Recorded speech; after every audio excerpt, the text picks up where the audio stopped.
성부와 성자와 성령의 이름으로 말씀드립니다.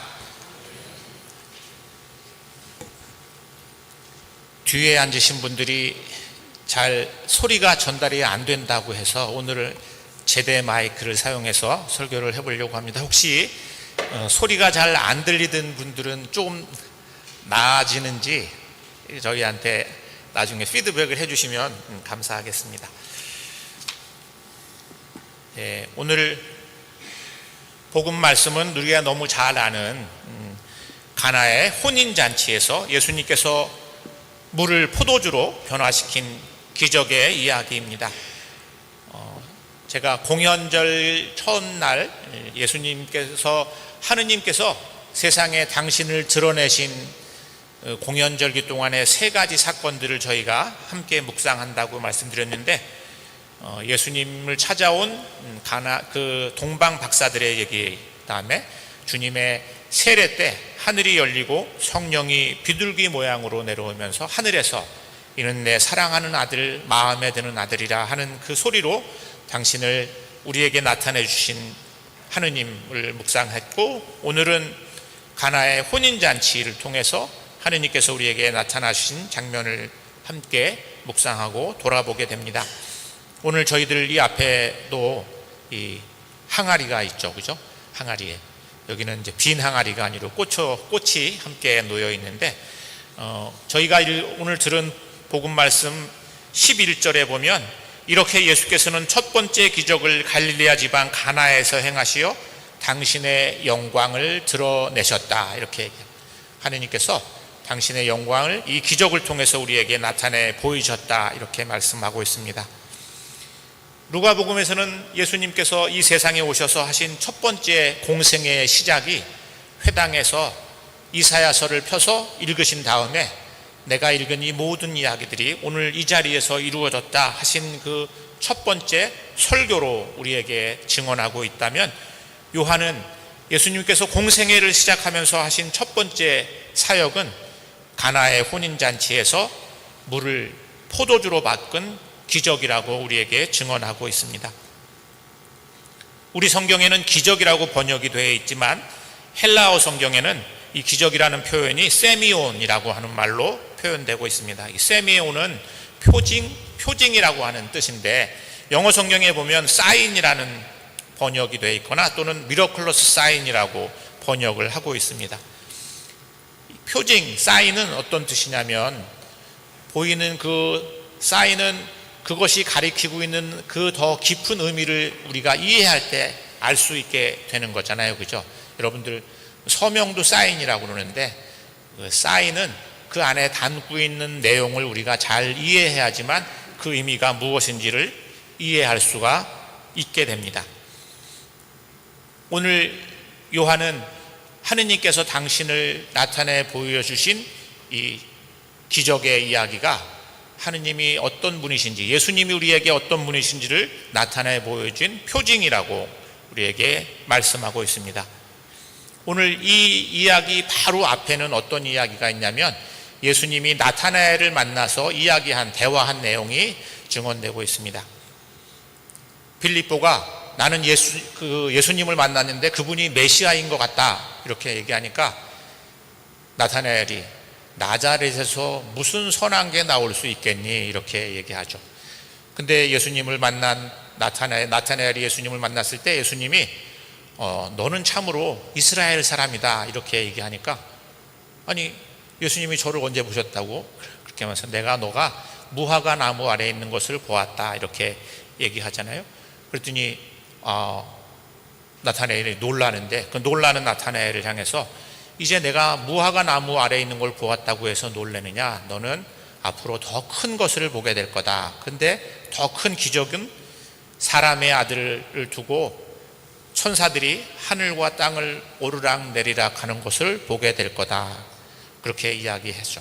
그러고 난 다음에 오늘 이야기가 전개되고 있는데, 요한은 우리에게 가나의 이 혼인잔치 이야기가 하느님과 우리 사이에 담을 허물어서 천사들이 예수 그리스도를 통해서 하늘과 땅을 오르내리는 것처럼 이제 사람이 하느님과 결혼하게 됐다, 하느님과 연합하게 됐다, 하느님과 하나가 되는 길을 예수님께서 열어주셨다 하는 이야기를 우리에게 전하고 있습니다. 오늘 저희가 들은 구약 말씀에 보면 이사야는 씩씩한 젊은이가 깨끗한 처녀를 아내로 맞이하듯 너를 지으신 이가 너를 아내로 맞으신다. 신랑이 신부를 반기듯 너의 하나님께서 너를 반기신다. 이렇게 이야기하고 있습니다. 성경은 자주 하느님과 이스라엘의 관계를 신랑과 신부의 관계로 비유해서 이야기합니다. 우리는 신부이고 하느님은 신랑이시죠. 신약에서 보면 교회와 하나님의 관계를 또 그렇게 이야기하죠. 그죠? 하느님께서 세상에 오신 이유는 우리를 하느님과 연합하도록, 하느님과 결혼하도록, 하느님과 하나가 되도록 우리를 이끄시기 위해서 이 세상에 오셨고, 오늘 이 혼인잔치의 비유는 바로 예수님께서 하실 그 사역을 궁극적으로 우리에게 보여주고 있는 기적이라고 요한은 우리에게 이야기하고 있습니다. 요한은 당시에 유대교의 종교적 상황을 포도주가 다 떨어진 혼인잔치집에 비유하고 있습니다.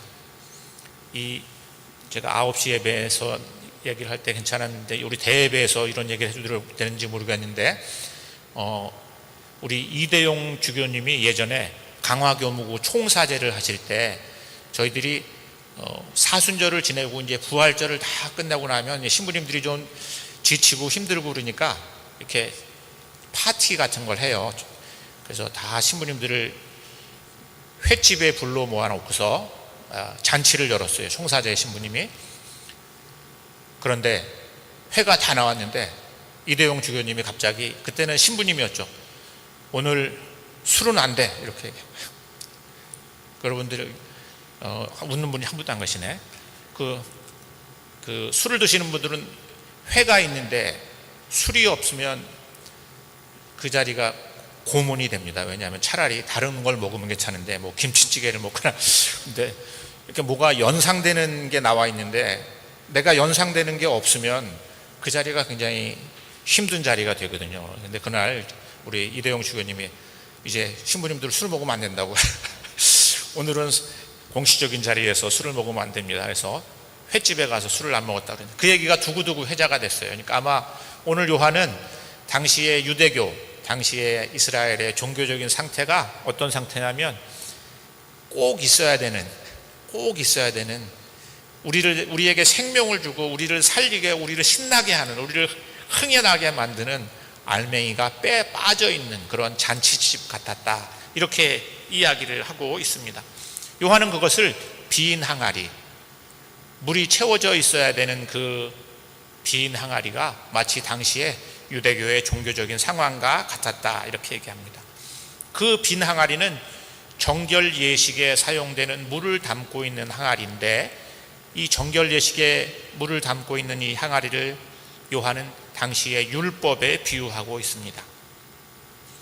율법을 하나님께서 주신 것은 맞지만 그 율법이 무엇을 위해 있는지, 율법이 더 이상 기능하지 않는 그냥 문자로만 남아있고 오히려 사람들에게 짐이 되는 그런 당시의 종교적 상황을 우리에게 이야기하고 있습니다. 그 항아리가 비어 있었다, 이렇게 얘기합니다. 오늘 복음에서는 우리에게 이렇게 묻습니다. 여러분들의 삶은 어떻습니까? 여러분들의 삶은 꼭 있어야 되는 잔치집에 포도주가 없는 그런 잔치집 같은 삶을 우리가 살고 있지는 않습니까? 여러분들 신이 납니까? 여러분들 삶에 생명력이 있습니까? 이렇게 묻고 있어요. 혹시 우리들의 삶에도 잔치는 벌렸는데 그 안에 포도주도 없고 빈 항아리, 다 포도주가 떨어져서 이제 빈 항아리 같은 그런 상태는 아닌지 이렇게 우리에게 묻고 있습니다.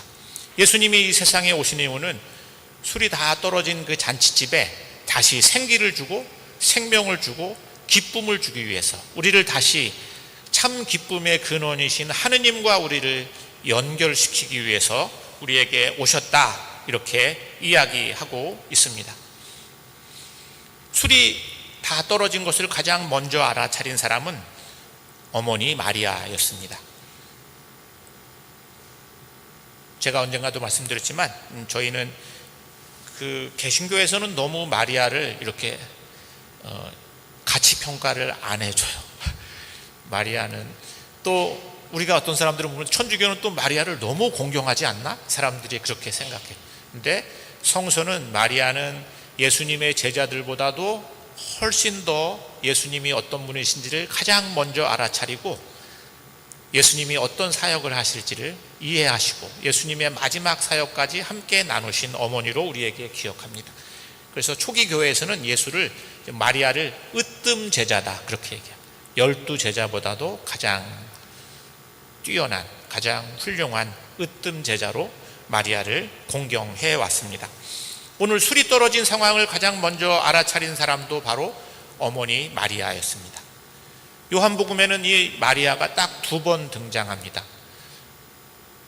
2번 등장하는데 주재성님은 아침에도 있었기 때문에 한 번은 언제 등장하는지 주재성님 말고 마리아가 이 혼인잔치에, 가나의 혼인잔치에 한 번 나오고 한 번 더 나오는데 어디에 나오는지 혹시 아시는 분 계세요? 요한복음에서 마리아가 언제 등장하죠? 제가 그 아침에도 제가 수요일 날 저녁 기도 때도 이렇게 이 복음을 가지고 기도하고 금요일 날도 같이 기도하면서 저희가 실은 이 요한복음 공부를 했어요, 얼마 전에. 근데 사람들이 잘 기억을 못 하더라고요. 그래서 한편으로는 참 다행이다. 왜냐하면 제가 다 기억하면 다음에 하면 저거 지난번에 했던 얘기 또 하나 이럴 텐데 제가 한 번 더 해도 되니까. 근데 한쪽으로는 강의를 해도 소용이 없구나. 다 잊어버리네. 한 번 더 마리아가 등장하는데 언제냐면 그게 십자가 아래예요. 예수님이 돌아가실 때 그 십자가 아래에서 요한복음은 마리아는 이 첫 번째 기적을 행할 때 그 자리에 있었고 예수님이 돌아가시는 그 자리에 있었는데 그 자리에서는 어떤 일이 있었냐면 그 로마 병정이 예수님의 옆구리를 창으로 찔러서 그곳에서 물과 피가 흘렀다. 요한은 6개의 빈 항아리에 물을 채우지만 그게 아직은 진정한 사람에게 생명을 주는 포도주는 아닌 거예요. 요한은 그 마지막 항아리, 마지막 포도주가 어느 곳에서 나오냐면 예수님의 옆구리에서 나온다고 우리에게 증언합니다.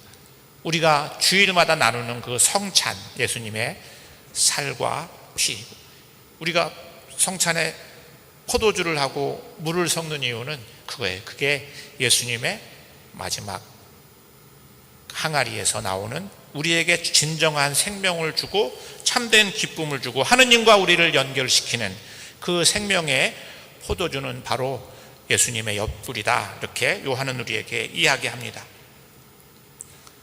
잔치에 있었던 사람들은 새로운 포도주가 왔는데 이게 도대체 어디서 왔는지를 모릅니다.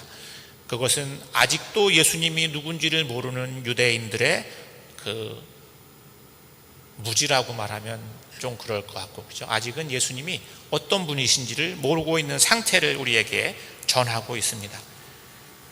요한은 그 기적이 어떻게 일어나는지를 우리에게 증언하는데 그 기적은 마리아가 아직 내 때가 오지 않았습니다 하고 있는 그 예수님의 이야기를 듣고 난 다음에 뜬금없이 하인들에게 그가 시키는 대로 하여라 이렇게 얘기합니다. 그랬더니 정말로 하인들이 예수님이 시키는 대로 했어요. 저 빈 항아리에 가서 물을 가득히 채워라.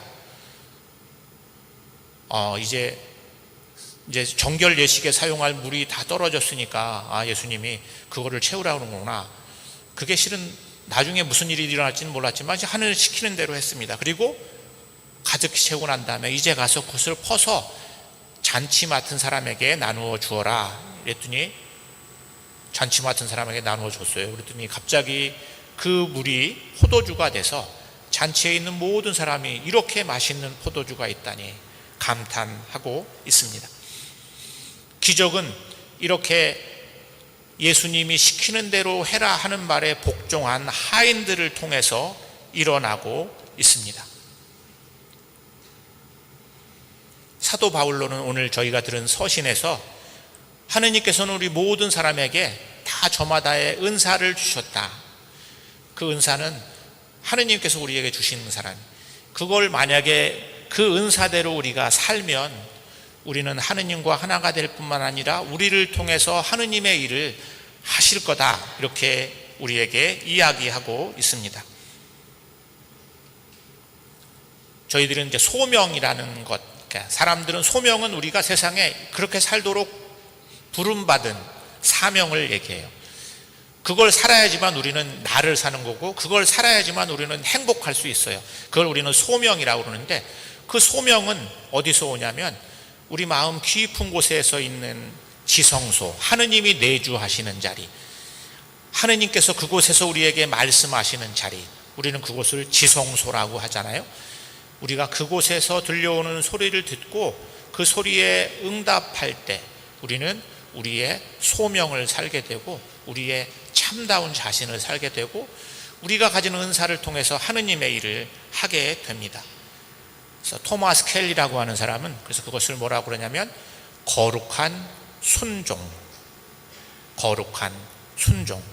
똑같은 책인데 다른 번역은 영원한 현재, 이렇게 번역을 했어요. 영원한 현재.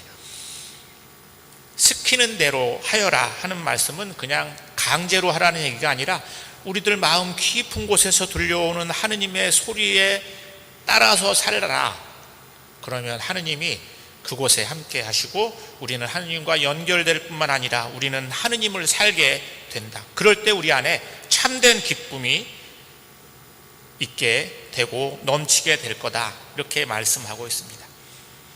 오늘 복음은 우리에게 생명과 기쁨이 사라진 나의 삶, 우리의 가정 또는 우리 공동체, 우리 교회, 이 세상에 대해서 생각하게 합니다. 정말로 내가 사는 삶에는 포도주, 우리를 신나게 하고 살아있게 하는 생명의 포도주가 있나? 우리 가정에는 그게 있나? 우리 교회 공동체는 그것이 있나? 생각하게 합니다. 어떻게 그 포도주를 만날 것인가? 어떻게 하나님께서 주시는 그 포도주를 우리가 맛볼 수 있나? 오늘 마리아는 그가 시키는 대로 하여라, 이렇게 얘기합니다. 어떤 일이냐면 빈 항아리에 일단 물을 채워라 그럽니다. 그건 우리가 해야 되는 일이에요. 그것도 안 하고 우리가 하느님의 생명의 맛을 느낀다고 하는, 우리가 해야 될 일이 있는데 그것은 빈 항아리에 물을 가득히 채우는 일입니다. 그러면 나머지는 하느님이 하신다. 물을 포도주로 바꾸는 것은 우리의 역할이 아니라 그건 하느님이 하시는 일입니다. 우리가 해야 될 일은 그가 시키는 대로 하면 하느님께서는 우리의 삶을 신명나는 기쁨과 행복의 길로 초대할 것이다. 이 기쁨과 생명의 잔치, 우리는 그 잔치로 초대받은 사람들입니다. 그 생명의 잔치가 우리들 삶 안에, 우리들 가정 안에, 우리들 교회 안에, 그리고 우리가 살아가는 이 세상 안에 가득히 넘치는 은총이 우리와 함께 할 수 있기를 성부와 성자와 성령의 이름으로 말씀드렸습니다.